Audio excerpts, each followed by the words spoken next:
And in your book, you write that ghosting, the term used for the kind of work you did, dubbing other actresses in movie musicals, threatened to turn you into a ghost. How so?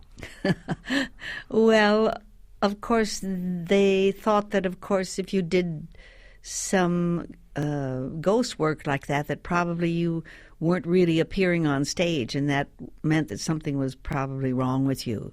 You know, like you were too fat or ugly or cross-eyed or something like that. In those days, I don't think it was known that there was that much dubbing going on, and I don't think they realized that because they were doing these major musicals that the person that was doing the dubbing was that important to the whole thing.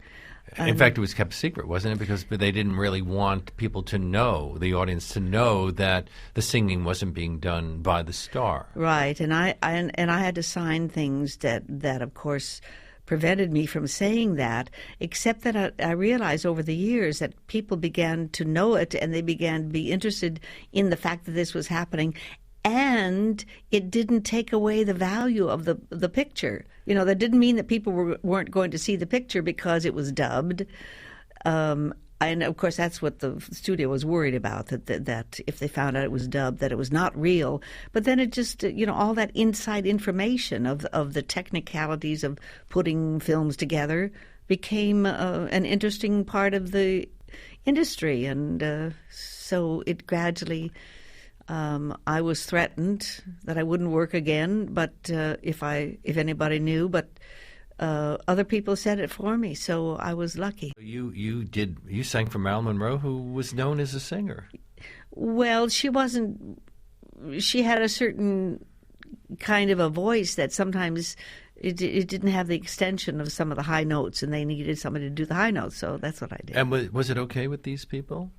Sometimes they didn't know until after the picture was out. Although in the case of The King and I, Deborah Kerr actually worked well with you. Oh, well, in The King and